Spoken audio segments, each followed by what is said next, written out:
धान खरीदी के विषय में और भंडार की अव्यवस्था के बारे में प्रकाश डालिए आप। और हर जगह विपक्ष सवाल उठाते आ रहा है कंटिन्यू, धान क्यों नहीं खरीदा जा रहा है, क्या कारण है उसका?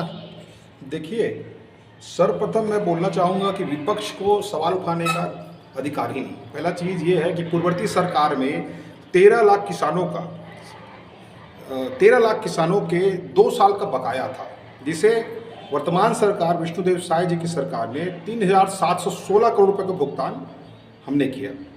तो उन्होंने तो अपना दायित्व ही छोड़ दिया था, 2 साल का भुगतान ही नहीं किया था। रही बात हमारी, कुछ आंकड़े हैं मेरे पास, जैसे 21-22 में 92 लाख मीट्रिक टन का धान खरीदा गया, 22-23 पे 1,10,000 मीट्रिक टन का धान खरीदा गया, 24-25 पे सबसे ज़्यादा छत्तीसगढ़ के निर्माण के बाद प्रथम बार 1,40,000 मीट्रिक टन की धान की खरीदी की गई है। वह वर्तमान वर्ष 25-26 में 1,05,000 मीट्रिक टन धान अभी खरीदा जा चुका है। वह अभी खरीदी बंद नहीं हुई, कुछ समय के लिए रुकी हुई है। सूखे के मामले के लेके सरकार के द्वारा क्या कार्रवाई की गई है अब तक? सूखे के मामले की अनियमितता को लेकर सरकार जागरूक है, वह निरंतर कार्रवाई कर रही है। मुख्य कार्रवाई 33 खाद्य निरीक्षकों एवं खाद्य अधिकारियों को कारण बताओ नोटिस जारी किया गया। प्रथम, 2 मामले में संग्रहण को लेकर केंद्र प्रभारियों के विरुद्ध प्राथमिक शिकायत दर्ज हुई है। तीसरा, संग्रहण केंद्र प्रभारी को निलंबित किया जा चुका है।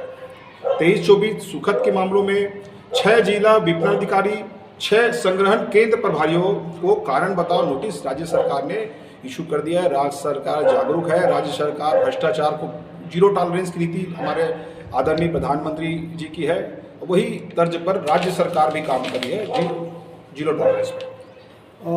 वीबी जी राम जी योजना के बारे में कुछ प्रकाश डालिए आप।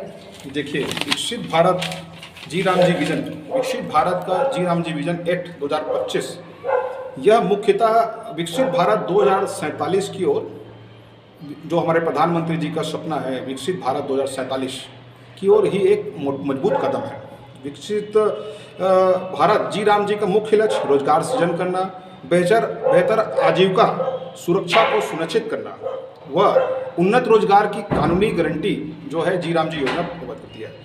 यह पंडित स्वर्गीय श्री दीनदयाल उपाध्याय के सांस्कृतिक राष्ट्रवाद से प्रेरित है। इसमें श्रम संस्कृति व कार्य संस्कृति की ओर इशारा करता है। भारत का अभ्युदय ग्रामीण अंचलों के विकास से ही होकर गुजरेगा। भारत की ग्रामीण अंचलों की मिट्टी से ही स्वर्ण भारत का, विकसित भारत का निर्माण होगा। इस योजना के आने से आर्थिक उदारीकरण छत्तीसगढ़ में व्याप्त होगा, जिसके गुणात्मक परिवर्तन छत्तीसगढ़ को मिलेंगे। 125 दिनों की रोजगार गारंटी मिलना, वह यह कानूनी, मुख्यतः बोल सकते हैं इसे कि यह उन्नत रोजगार की कानूनी गारंटी से बड़ा कार्यक्रम है।